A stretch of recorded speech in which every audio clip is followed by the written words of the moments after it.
Hindi controversy 1867 میں جب آئی تو 1867 میں اردو ہندو کنٹروورسی یہ بھی آئی تو یہ بھی متعصب ہندو کی وجہ سے آئی، کیونکہ یہ اردو لینگویج جو تھی یہ مسلمانوں کے دور میں پروان چڑھی، مسلمانوں کے دور میں اس نے ترقی کی، جبکہ اس میں عربی فارسی جیسے الفاظ شامل تھے اور ہندو یہ نہیں چاہتے تھے کہ مسلمانوں کا لینگویج جو ہیں وہ یہاں پر ترقی کیا جا سکے، لہٰذا انہوں نے یہ مطالبہ کر دیا کہ ہمارے لیے یہاں پر ہندوستان میں ہندی لینگویج جو ہے وہ شروع ہوگی، ہندی لینگویج کو سرکاری زبان کا نام دیا جائے گا۔ پھر اس کے بعد بنگال پارٹیشن ہے، تو بنگال پارٹیشن سے مسلمانوں کو زیادہ پیدا حاصل ہو گیا، مسلمانوں کے لیے مسلمانوں کی اکثریت کا ایک صوبہ علیحدہ ہو گیا، لیکن ہندوؤں کو یہ فیصلہ بھی پسند نہیں تھا، لہٰذا اس کے نتیجے میں کیا ہو گئی، اس کے نتیجے میں مسلمانوں کا مائنڈ جو ہیں وہ چینج ہو گئی، مسلمانوں نے اپنا مائنڈ تبدیل کر دیا، وہ سمجھ گئے کہ یہاں ہندو کے ساتھ رہ کر ہم ترقی نہیں کر سکتے، لہٰذا اس کے نتیجے میں مسلمانوں نے کوشش شروع کی اور کوشش کے ساتھ ساتھ انہوں نے آل انڈیا مسلم لیگ کی بنیاد 1906 میں رکھی۔ آل انڈیا مسلم لیگ یہ دوسری سیاسی بڑی پارٹی تھی ہندوستان میں اور یہ نمائندگی کر رہی تھی مسلمانوں کی، تو یہاں پر یہ بات بھی اپنے ذہن میں یاد رکھیے کہ آل انڈیا مسلم لیگ کے بعد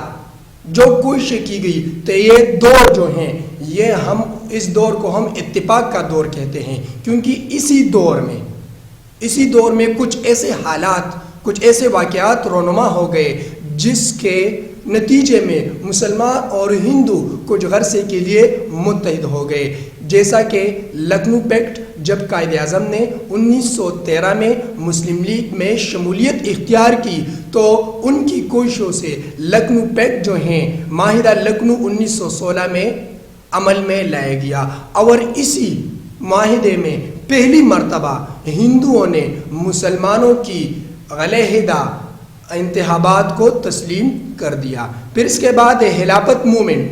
تحریک خلافت جب 1920 میں شروع ہو گئی تو اس وقت خلافت موومنٹ کے ساتھ ساتھ گاندھی نے تحریک عدم جو ہیں اس کی بنیاد رکھی، اور یہ دونوں تحریک خلافت اور تحریک عدم یہ دونوں ساتھ چلتے رہے، تو مطلب یہ دو واقعات ایسے واقعات تھے کہ ان دونوں واقعات میں مسلمان اور ہندو یہ اتفاق میں چلے گئے انگریزوں کے خلاف، لیکن بدقسمتی سے کچھ ایسے حالات رونما ہو گئے، but events widened the distance between Muslims and Hindus, کچھ ایسے حالات آ گئے جس کی وجہ سے مسلمانوں اور ہندو کے مابین جو اتفاق تھی، جو کوششیں تھی، جو اتحاد تھی وہ خراب ہو گئی، جس میں پہلا جو ہے وہ چوری چورا انسیڈنٹ، یعنی کہ یہ ایک گاؤں کا نام ہے انڈیا میں چوری چورا۔ تحریک عدم اور تحریک خلافت کے دوران کچھ ہندوؤں نے چوری چورا میں ایک پولیس اسٹیشن تھا جس میں کچھ ہندوؤں نے آگ لگا کر کچھ پولیس جو ہیں وہ اس میں جل گئے، جس کی وجہ سے اس وقت گاندھی نے تحریک عدم جو ہیں اسی تحریک کے خاتمے کا اعلان کر دیا، جس کی وجہ سے مسلمانوں کے تحریک خلافت کو بھی بہت زیادہ نقصان پہنچ گیا اور وہ کمزور ہو گئی۔ پھر اس کے بعد ہندو مسلم رائٹس اینڈ کوہارٹ، یعنی کوہارٹ میں مسلمان اور ہندو کے فسادات شروع ہو گئے، جس کی وجہ سے بھی مسلمانوں اور ہندو کے مابین جو تعلقات تھی وہ ختم ہو گئے، یعنی کہ ان کے مابین جو بالکل کلوز فاصلہ تھا، ڈسٹینس تھا، وہ وائڈن ہو گیا، وہ دور تک چلا گیا۔ پھر اس کے بعد موپلا قبائل مالابار میں، موپلا ٹرائبز اینڈ مالابار، جس میں بھی بہت زیادہ فسادات شروع ہو گئے مسلمان اور ہندو کے مابین۔ یاد رکھیے یہ سارے مسائل ہندو نے شروع کر دیے تھے کیونکہ وہ متعصب تھے۔ پھر اس کے بعد شدی اینڈ سنگٹن ہندو موومنٹ، یہ بھی ایسے موومنٹ تھے کہ ان موومنٹ کی وجہ سے مسلمانوں اور ہندوؤں کے مابین اختلافات کو مزید بڑھا دیے، یعنی کہ یہ وہ ایونٹس تھے جس کی وجہ سے مسلمان اور ہندو کے جو اختلافات تھے وہ مزید بڑھ گئے۔ تو پیارے بچوں، آج کے لیے یہ کافی ہے، انشاءاللہ کل نیکسٹ ہم بحث کریں گے، نیکسٹ ٹاپک پر ہم ڈسکشن کریں گے۔ آپ کا جو ہوم ورک ہے وہ یہ ہے کہ memorise the events widen the distance between Muslim and Hindu, یعنی کہ وہ ایونٹس جس پر ہم نے پہلے ڈسکشن کی وہ یاد کر لیں، جس کی وجہ سے مسلمانوں اور ہندوؤں کے جو فاصلے تھے وہ مزید جو ہیں زیادہ بڑھ گئے۔ جبکہ دوسرا نمبر جو ہے write the events or moments which close the Muslim and Hindus for some time against British, وہ ایونٹس یا مومنٹ ان پر بھی آپ کچھ 4-5 جملے لکھیں گے اور پھر یاد کر لیں گے، جن کی وجہ سے مسلمان اور ہندو وہ انگریزوں کے خلاف اکٹھے ہو گئے تھے۔ Thanks allot.